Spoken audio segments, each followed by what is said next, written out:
नमस्कार, मैं हूं सुशील बहुगुणा। राहुल गांधी की कोर टीम के सदस्य माने जाने वाले एक और नेता आरपीएन सिंह भी अब पार्टी छोड़ बीजेपी में शामिल हो गए हैं।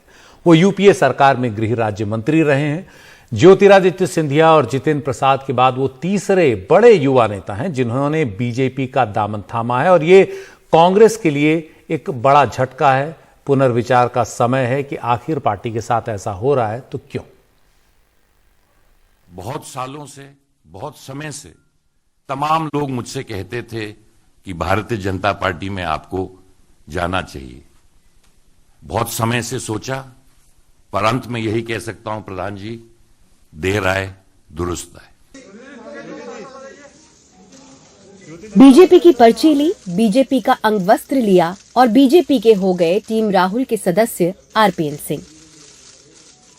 उन्होंने कहा कांग्रेस बदल गई है, उसकी सोच बदल गई है। 32 सालों तक मैं एक पार्टी में रहा, ईमानदारी से, लगन से मेहनत किया, परंतु जिस पार्टी में इतने साल रहा वो अब वो पार्टी रह नहीं गई जहां मैंने शुरुआत की थी, और ना तो वो सोच रह गई है।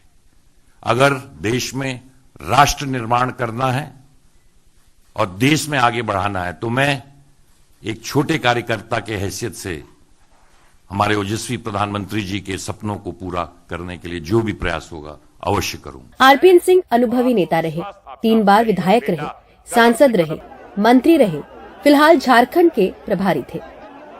वो ओबीसी नेता हैं और एक कयास ये लगाया जा रहा है कि वो अपने गढ़ पढ़रौना से चुनाव लड़ सकते हैं।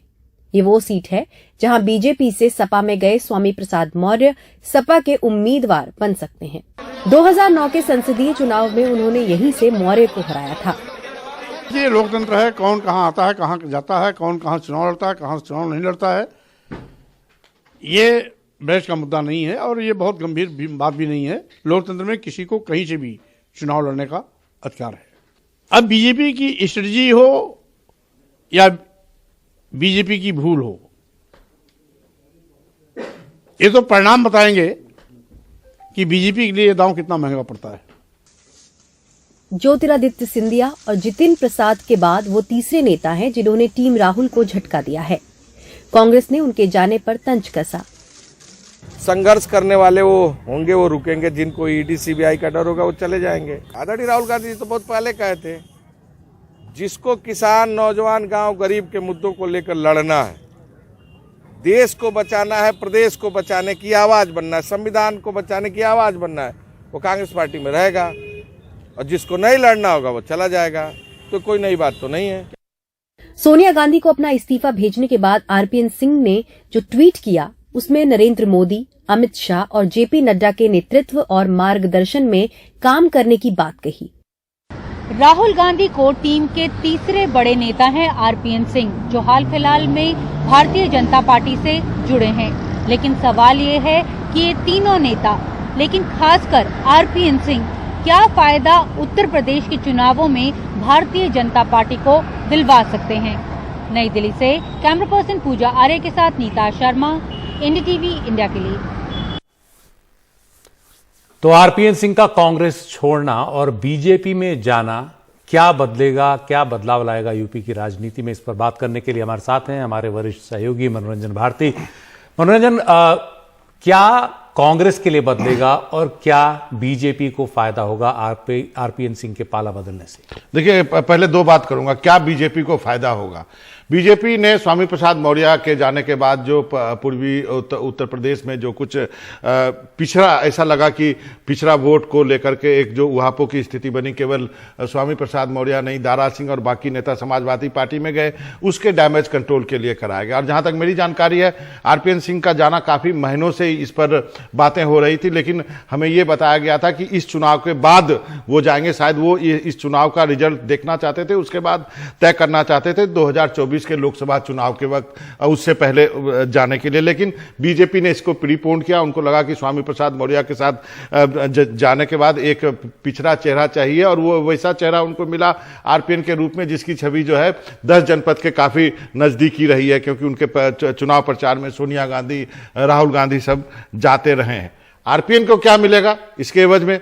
आरपीएन को यह मिल सकता है कि जैसा हमने देखा कि संजय सिंह, भुवनेश्वर कलिता, नीरज शेखर, सुरेंद्र नागर, ये सब जब बीजेपी में गए कांग्रेस और समाजवादी पार्टी से, तो उनको राज्यसभा दी गई। ज्योतिरादित्य सिंधिया ने सरकार गिरा दी मध्य प्रदेश की, तो उनको केंद्रीय मंत्री बनाया गया। उसी तरह आरपीएन यदि झारखंड की सरकार गिरा दे, इंचार्ज थे कल तक तो स्टार प्रचारक में उनका प्रेस रिलीज आया था यूपी में, तो यदि ये काम कर दे तो मंत्री भी बन सकते हैं। स्वामी प्रसाद मौर्य का कहना है कि वो कहां से पिछड़े हैं, वो तो राजा हैं। नहीं, कहना तो सही है, पडरौना के राजा है, लेकिन सबसे बड़ा सवाल यहाँ पे ये कांग्रेस को एक झांकने की जरूरत है कि आखिर ऐसा हो क्यों रहा है। ये मेरा मानना है कि ये मर्ज नहीं है, ये बीमारी है और इसको आपको अच्छे से टैकल करना पड़ेगा। ये सारे लोग जो गए हैं, चाहे जितिन गए हो, ज्योतिरादित्य गए हो, अब आरपीएन गए हो, ये सारे वो लोग थे जो कि जिनको की मंत्री बनाया था सोनिया गांधी ने 2009 में। ये सारे मंत्री थे, मिलिंद देवरा भी थे और सचिन पायलट भी थे, बाकी 2 अभी हैं, थोड़े रूखे से हैं, बाकी ये 3 चले गए थे। ये 3 चले गए तो इनके पीछे आपको ये समझना होगा, एक तो इन सभी लड़कों की जो राजनीति है वो अपने पिता के भरोसे की राजनीति है, मतलब एक विरासत लेकर के आए थे। कांग्रेस में इनको लगता है कि अब हमको यदि कांग्रेस में रहना है तो बहुत धूल धक्कर और बहुत वैसी राजनीति करनी पड़ेगी जहां पे लंबे समय तक आपको शायद कुछ ना मिले। तो भाई ये नेता है, आप कुछ ही नेता मलाई क्यों खाएंगे? ये इनको भी खाने दीजिए, ये नेता है, ये साधु थोड़ी हैं। तो जो मलाई खाना है तो मलाई खाने वाले जगह जाएंगे, जहां सत्ता है वहां जाएंगे, चाहे कुछ समाजवादी पार्टी में जाए, चाहे कोई जिस ढंग से बीजेपी वाले समाजवादी पार्टी में चले गए, आपके यहाँ हरक सिंह चले गए, जैसे उत्तराखंड में मलाई खाने के लिए बीजेपी छोड़ के, वैसे ये भी जा रहे हैं। क्या कांग्रेस को अब कहीं ऊपर घंटियां बज रही हैं नहीं हाईकमान में कि क्या करें, अरेस्ट तो करना पड़ेगा इस पूरे मामले को कहीं ना कहीं? देखिए, एक तो ये सारे लोग जा रहे हैं, ये चिंता का विषय। एक G23 जो है पहले ही आपके ऊपर जो है वो एक अपना पूरा चिट्ठा पुर्जा लेकर के तैयार बैठा है, जो कथित रूप से बूढ़े और ये युवा ब्रिगेड यहाँ, ये कथित रूप से ये युवा, इस बीच में फंसा है गांधी परिवार। तो गांधी परिवार को क्या करना पड़ेगा? एक जो मांग चल रही है, एक आपको लोकतांत्रिक ढंग से चीजें करनी पड़ेगी। यदि नहीं भी करते हैं तो करते हुए दिखना पड़ेगा। आपके पास 2 अच्छे मुख्यमंत्री हैं, अशोक गहलोत साहब है और बघेल साहब है, भूपेश बघेल साहब हैं। इन सबको लाइए, एक अच्छी सी टीम तैयार कीजिए, इन सभी लोगों से एक संवाद होना चाहिए। 10 जनपद के बारे में कभी कभी ये भी कहा जाता है कि वहां संवादहीनता की स्थिति हो जाती है। क्या ऐसी स्थिति है, या फिर ये जो है इनको लगता है कि उत्तर प्रदेश में पार्टी का कुछ नहीं हो सकता, अगले लोकसभा में भी पार्टी का नहीं हो सकता? क्या ये चीज है? लेकिन कुछ भी हो, आखिर आपको इसका इलाज तो ढूंढना पड़ेगा, नहीं तो आप कहीं के नहीं रह जाएंगे। अब ये देखना है कि ये जो 5 राज्यों में चुनाव हो रहे हैं, इसके नतीजे क्या कहते हैं। इसका आयुर्वेदिक इलाज ढूंढना पड़ेगा जो लंबा चले, ये ऐसा इलाज करना पड़ेगा। कभी कभी सर्जिकल भी करना पड़ता है, सर्जिकल करने का आयुर्वेदिक इलाज भी करना पड़ेगा ताकि इसका लंबा असर हो। और अब बात करते हैं यूपी की ही। यूपी के चुनाव से पहले उठापटक हर तरफ हो रही है। पश्चिमी उत्तर प्रदेश में कुछ ज्यादा ही सरगर्मी है, जहां चुनाव में विकास के मसले इतने हावी नहीं है, सांप्रदायिक मुद्दे ज्यादा हावी हैं और मुस्लिम बिरादरी इससे खासी परेशान दिख रही है। हमारे सहयोगी हिमांशु शेखर के सामने उन्होंने दिल खोलकर अपनी बातें रखी। मैं इस वक्त मुजफ्फरनगर में हूं और मेरे साथ यहां पर मुस्लिम समुदाय के बहुत सारे लोग हैं जो अलग अलग पेशे से जुड़े हैं और यहाँ पर दशकों से रह रहे हैं इस इलाके में। आपसे मैं शुरुआत करूँगा, इस इलाके के जो मुसलमान हैं उनके लिए इन चुनावों में सबसे बड़ा मुद्दा क्या है? देखिए, चाहे मुस्लिम हो या मुस्लिम के अदर हो, कोई भी, हर एक को सबसे पहले रोज़गार चाहिए, उसको अमन शांति चाहिए, अपनी हिफाजत चाहिए और उसको अवसर चाहिए जिससे कि वो समाज में बराबरी कर सके, आगे बढ़ सके। तो इसको लेकर कहीं ना कहीं लोगों के अंदर कुछ इस तरह की भावनाएं हैं कि लोगों को वो अवसर प्राप्त नहीं हुए कि जिससे वो समाज के अंदर आगे बढ़ते, तरक्की करते, उनको रोज़गार के अवसर मिलते, शिक्षा के अवसर मिलते। आपका मुजफ्फरनगर बहुत पिछड़ा इलाका भी है, मैं पिछले कई साल से यहाँ आ रहा हूँ, बहुत ज़्यादा बदलाव दिखता नहीं है यहाँ पर। इस बार क्या आपकी एक्सपेक्टेशंस हैं चुनाव को लेकर? चुनाव को लेकर हमारे जहन में सिर्फ यही चीज़ें हैं कि जो हमारे अंदर समाज के अंदर इस वक्त एक भय है, वो भय मुक्त समाज मिलना चाहिए और रोज़गार, इसके साथ में तालीम, इसकी तरफ भी जो है रुझान होना चाहिए। हमें वो सरकार चाहिए जो सबको एक साथ लेकर चल सके और आपस की नफरतें, अदावत ये खत्म हो, बल्कि मोहब्बत और भाईचारा एक कायम हो। भय का माहौल खत्म हो जाए। मेरा नाम कारी मोहम्मद सलीम है और मैं मुजफ्फरनगर का ही रहने वाला हूँ। देखिएगा, हमने जिस चीज़ को हम भुगतते आ रहे हैं और हमें जो दहशत के माहौल जो दिन ब दिन दिया जा रहा है, हिंदुस्तान के अंदर एक ऐसी सेकुलरिज्म हुकूमत चाहते हैं जो कह रहा मुझे भाईचारा कायम करे और हिंदुस्तान की तरक्की के लिए, और जो ये हिंदू मुस्लिम क्या नाम लेकर के जो हिंदुस्तान को तकसीम करना चाहते हैं, हम उन लोगों से नफरत करते हैं। और ऐसे सच्चे क्या नाम जो है रहबर चाहते हैं जो हकीकत में हिंदुस्तान की तरक्की का बाइस बने, और उस तरक्की के लिए सिवाय इसके कि पहले नफरत का बीज खत्म करना होगा। चुनाव अभियान में पाकिस्तान की भी हो रही है, जिन्ना की भी हो रही है, इस तरह के बयानों को आप कैसे देखते हैं? मेरा नाम मोहम्मद आदिल है। सिर्फ मैं तो इस अशार के साथ अपनी बात को जो है ख़त्म करूँगा कि लिखा है कि कौन सा धर्म कहता है कि नफ़रत बांटो, कौन सा धर्म कहता है कि नफ़रत बांटो, हर किताब में लिखा है मोहब्बत बांटो। हमें इस चीज़ की ज़रूरत है, हमें ऐसे हाकिम की ज़रूरत है जो सबके दिलों को जीत ले और सबके दिल के अंदर उसकी मोहब्बत पैदा हो जाए, ऐसी चीज़ की ज़रूरत है। इसकी ज़रूरत है। शिक्षा से बहुत पिछड़ गया है, शिक्षा पे बहुत ज़्यादा ध्यान देने की ज़रूरत है और शिक्षा के बिना ही यहाँ सब मामला ख़राब हो रहा है। इन बच्चों को बच्चे शिक्षा से बहुत पिछड़ चुके हैं। शिक्षा पे ज़्यादा ध्यान देना चाहिए किसी भी सरकार को। शिक्षा जरूरी है, शिक्षा बहुत, और शिक्षा के साथ फिर रोजगार का मुद्दा भी जुड़ा हुआ है कि जब बच्चे पढ़ लेते हैं कॉलेज स्कूलों में, उसके बाद फिर आगे काम मिले उनको। मेरा नाम सुलेमान महमूदनगर। आप अभी शिक्षा तो कह रहे हैं और ये विकास के लिए भी कह रहे हैं। मुजफ्फरनगर सबसे पीछे भी आप बता रहे हैं। मुजफ्फरनगर की जो जनता है आज इतनी परेशान क्योंकि इसमें एक भेदभाव ऐसा डाल दिया हिंदू मुस्लिम का, हर बच्चा परेशान है। तो हमें वो सरकार चाहिए जिसमें हिंदू मुस्लिम का भेदभाव ना हो, शिक्षा हो, विकास हो, ये सरकार हमें चाहिए जी। और एक चर्चा भी हो रही है इसमें जिन्ना की, पाकिस्तान की, ये भी, और उनकी जो चर्चा है उससे हमें क्या लेना देना। हमें तो अपनी सरकार ऐसी चाहिए जिससे विकास हो और इत्तेफाक। जिन्ना से पाकिस्तान से हमें कोई मतलब नहीं, कोई मतलब नहीं। हम बहुत दूर हैं जी। हाँ, हमें कोई मतलब नहीं जिन्ना या पाकिस्तान से जी जी। हाँ, नहीं हमें तो उनसे कोई लेना देना है। जिन्ना को तो 47 में हम उनके साथ नहीं गए, हम अपनी मर्जी से हिंदुस्तान में रहे हैं, हमारे पूर्वज अपनी मर्जी से रहे हैं और हम तो बहुत खुशी से यहाँ पे बढ़िया रहना चाहते हैं, हिंदू मुस्लिम भाईचारे के साथ रहना चाहते हैं। और यही इस बार यहाँ पर मैसेज है जी। आपने जो जिन्ना और पाकिस्तान की बात की है, देखिए जिन्ना का नाम लेकर भारत के अंदर राजनीति करना ये एकदम दुर्भाग्यपूर्ण बात है। इंडियन मुस्लिम का जिन्ना से क्या मतलब है, उनका क्या लेना देना है, कोई मतलब ही नहीं है। वो तो बंटवारा करके गए, मुल्क को तकसीम करके गए और हम लोग अपनी मर्जी से, अपनी चाहत से, किसी कोई मौका नहीं मिला, कोई चांस नहीं, बल्कि बाय चॉइस इंडियन हैं। तो जो वहाँ चले गए उनकी बात को छेड़ कर अलावा इसके कि वो नफरत का माहौल बनाना और क्या हो सकता है। हमसे बात की जाए, यहाँ की जाए, यहाँ की क़यादत की जाए, हमारे देश की जाए। ये सब बिल्कुल एकदम जो असल रियल मुद्दे हैं, रियल चीज़ें हैं, उनसे लोगों का ध्यान हटाने के लिए इस तरह की चीज़ें की जा रही हैं। जिन्ना का मुद्दा ये सब बंद कर देना चाहिए, इस पर कुछ सवाल भी ना हो, कोई मतलब ही नहीं है। ना यहाँ का मुसलमान उनके वजह से किसी को सम्मान देगा, ना किसी को वोट देगा और ना किसी को सपोर्ट करेगा और ना किसी को कुछ और करेगा। हमसे बात करने के लिए आप सबका बहुत बहुत शुक्रिया। मुजफ्फरनगर से मेरे कैमरा सहयोगी सुधीश राम के साथ हिमांशु शेखर, NDTV इंडिया।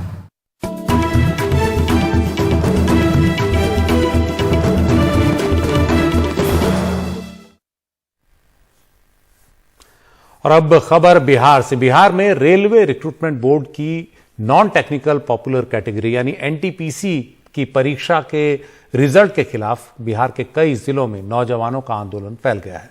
इस नतीजे से नाखुश छात्र बक्सर, नवादा, बिहार शरीफ और आरा में प्रदर्शन कर रहे हैं। इससे पहले कल पटना में शाम को पुलिस को लाठीचार्ज करना पड़ा था और आंसू गैस छोड़नी पड़ी थी।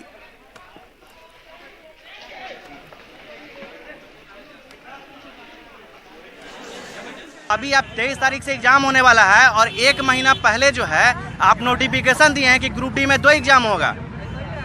बताइए, तो एनटीपीसी या ग्रुप डी में कोई अंतर नहीं, इसका मतलब है आप 3 से 19 में फार्म भरवाए हैं और 22 में एग्जाम से 20 दिन पहले किसी लड़का को कह रहे हैं कि इसमें मेंस भी होने वाला है। ये कहाँ से जायज है? इसका मतलब तो हम लोग के दमलाचार समझ बैठे हैं। एनटीपीसी में हम लोग से धांधली हुआ है। हम लोग को जब तक रेलवे चेयरमैन जब तक नहीं हम लोगों को सुधार करता, जब तक हम लोग का आंदोलन जारी रहेगा। बताइए, इस रेलवे बोर्ड के जो लड़का 45 नंबर लाया उसको नॉर्मलाइज करके 80 पहुंचा दिया है और उसका रिजल्ट दे दिया है, और एक लड़का के 6 बार रिजल्ट दे दिया है, 6 लेवल में रिजल्ट दे दिया है। जब मोदी कहते हैं 1 नेशन 1 राशन, हर चीज में एक नियम, तो फिर जब बात आती है चुनाव कराने की या फिर बात आती है जब एग्जाम लेने की, तो एग्जाम में देरी पर चुनाव में देरी नहीं।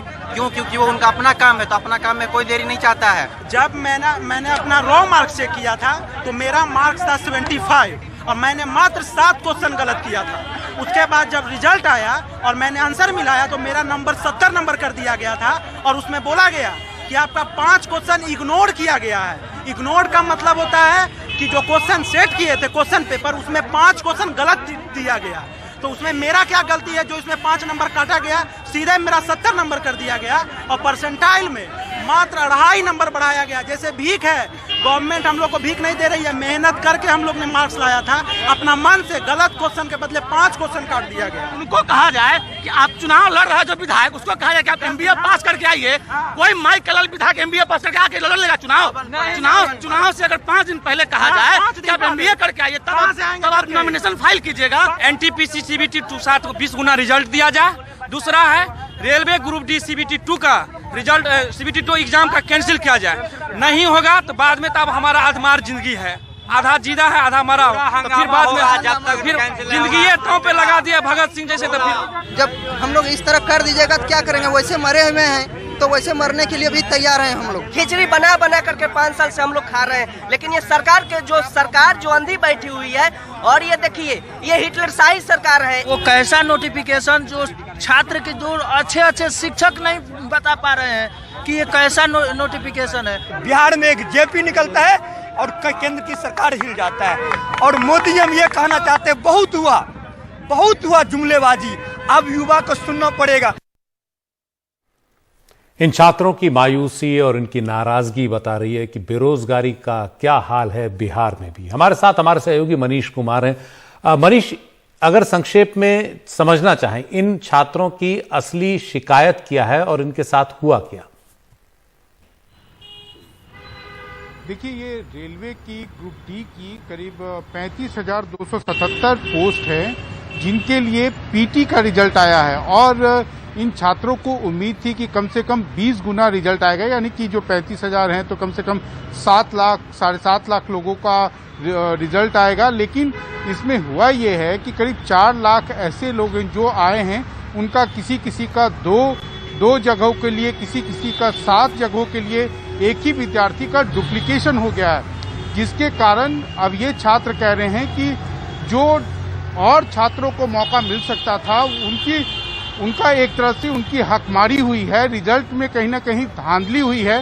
रिजल्ट में जिस तरीके से माइंड अप्लाई करना चाहिए था उसे अप्लाई नहीं किया गया है और अब उनका कहना है कि उनकी बातें सुनने के बजाय उन्हें रेलवे रिक्रूटमेंट बोर्ड के द्वारा धमकी दी जा रही है कि अगर आप इस तरीके से प्रदर्शन करते रहें तो आपकी वीडियोग्राफी कराकर आपको भविष्य में किसी भी एग्जाम में पार्टिसिपेट होने से वंचित किया जाएगा, जो एक तरह से आप कह सकते हैं कि आग में घी डालने का काम कर रहा है। और ये जो प्रदर्शन है वो और बढ़ता जा रहा है। आज बिहार में कम से कम 8 से 9 जिला मुख्यालय हैं जहां पर इस तरीके के प्रदर्शन हुए हैं और अब राज्य सरकार के अधिकारियों का मानना है कि अगर रेलवे रिक्रूटमेंट बोर्ड ने इन स्टूडेंट्स की मांगों को एक तरह से रिड्रेस नहीं किया या इन्हें पेसिफाई करने के लिए कोई ना कोई कदम नहीं उठाए तो हो सकता है कि आने वाले दिनों में विधि व्यवस्था की स्थिति के ऊपर इसका रिफ्लेक्शन होने लगे, यानी कि विधि व्यवस्था गड़बड़ा सकती है। आज राजधानी पटना में ही छात्रों के ऊपर लाठीचार्ज करना पड़ा। जहां जहां ये प्रदर्शन कर रहे थे वहां पर पुलिस को बुलाना पड़ा, पुलिस को इंटरवीन करना पड़ा इस स्थिति को या आप जो ट्रेनों का जो परिचालन है उसको सामान्य करने के लिए। सुशील। जी शुक्रिया मनीष इस पूरी जानकारी के लिए। और ये बेरोजगारी का आलम है सिर्फ बिहार नहीं, देश के तमाम राज्यों में।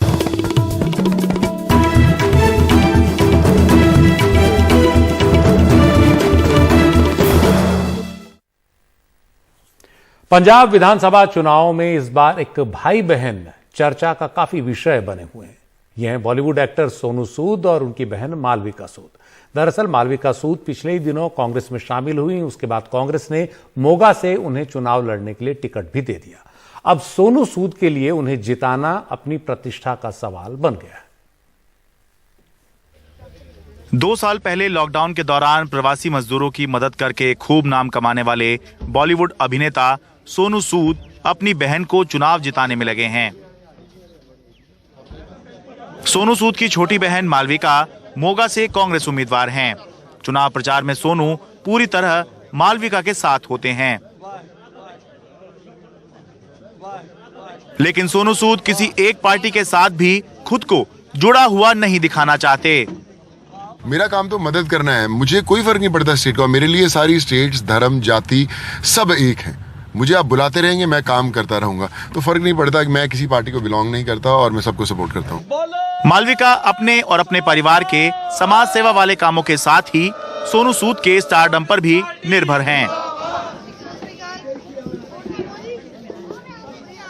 लेकिन पंजाब में ज्यादातर कांग्रेस की ही सरकार रही है और मोगा में भी बीते 15 सालों से कांग्रेस का ही विधायक रहा है। ऐसे में वो कैंडिडेट देखकर वोट देने की अपील कर रही हैं।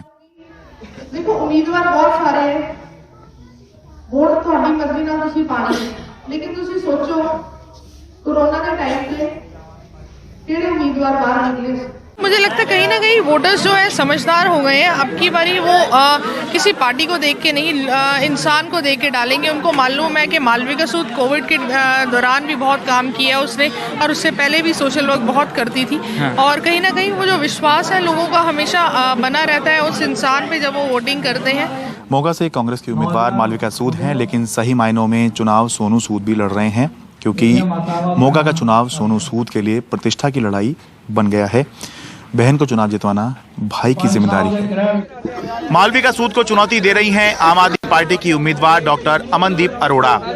अमनदीप पेशे से डॉक्टर हैं, एक फौजी परिवार से हैं। अपने चुनाव प्रचार में दावा कर रही हैं कि अगर शिक्षा, स्वास्थ्य जैसी चीजों पर वादा पूरा नहीं कर पाई तो अगली बार चुनाव नहीं लड़ेंगी। आपको पता है कि आम आदमी पार्टी के कोई हम वादे नहीं करते, हम गारंटीज देते हैं, और वैसी ही गारंटी मैं मोगा निवासियों को दे रही हूँ कि जो भी मैं वादे कर रही हूँ, जो भी हम हेल्थ, एजुकेशन और रोजगार पे काम करेंगे, और वो मैं पूरा उनको एक एफिडेविट पे लिख के दूंगी कि कौन कौन से मंथ में कौन से काम करूंगी। अगर वो मैं पूरा नहीं करती तो मैं next time as a candidate apply भी नहीं करूंगी। मोगा सीट कांग्रेस का गढ़ मानी जाती है, लेकिन पिछले चुनावों में कांग्रेस ने ये सीट महज 1764 वोटों से जीती। आम आदमी पार्टी यहां दूसरे नंबर पर रही। कांग्रेस ने यहां अपने मौजूदा विधायक हरजोत कमल का टिकट काटकर मालविका सूद को टिकट दिया है। हरजोत कमल अब बीजेपी में शामिल हो गए हैं और मोगा से ही बीजेपी के संभावित उम्मीदवार माने जा रहे हैं। कुल मिलाकर मोगा की लड़ाई यह है कि कांग्रेस सोनू सूद के स्टारडम पर निर्भर कर रही है, जबकि आम आदमी पार्टी अरविंद केजरीवाल के काम और भगवंत मान के नाम पर। मोगा से अपने कैमरा सहयोगी अश्विनी मेहरा के साथ मैं Sharad Sharma, NDTV India.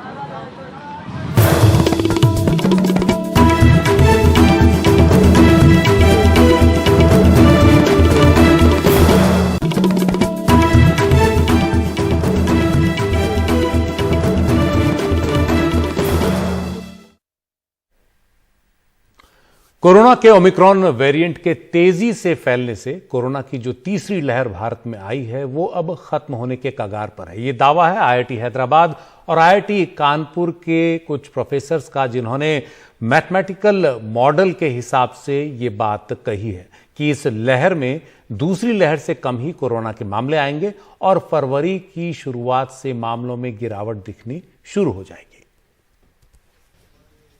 Corona के मामलों में ओमिक्रॉन का असर अब कम होने वाला है, यानी तीसरी लहर खत्म होने वाली है। रोजाना के मामलों में गिरावट भी इस महीने के आखिर या फरवरी के शुरुआत से दिखनी शुरू हो जाएगी। भारत की तीसरी लहर या तो कल अधिकतम स्तर पे थी, नहीं तो आज या कल में आ जाएगी। और अधिकतम स्तर डेली केसेस के हिसाब से देखें तो 3.5 लाख के आसपास गया था कुछ दिन पहले, वहीं तक रहेगा, उससे अधिक नहीं बढ़ेगा। और ये लहर अब कुछ समय बाद ही समाप्त हो जाएगी, इसकी हम लोग आशा कर सकते हैं। कुछ दिनों में देश में मामले बेशक घटने लगेंगे, लेकिन कुछ राज्यों में पीक आने में थोड़ा वक्त लगेगा। इसमें केरल, तमिलनाडु और कर्नाटक शामिल हैं। वहीं दिल्ली, मुंबई, बिहार में मामले अधिकतम स्तर पर पहुंचकर अब गिरने लगे हैं, यानी इन राज्यों ने कोरोना का पीक देख लिया है। अलग अलग लहर में अलग अलग वेरिएंट की भूमिका। ओमिक्रॉन को जितना असर छोड़ना था वो छोड़ चुका, पर इस बात की आशंका से इनकार नहीं कि जब वायरस है तो आकार, प्रकार, व्यवहार भी बदलेगा और नए वेरिएंट भी आएंगे। लिहाजा खुद की तैयारी में लापरवाही नहीं। नई दिल्ली से परिमल कुमार, एनडीटीवी इंडिया।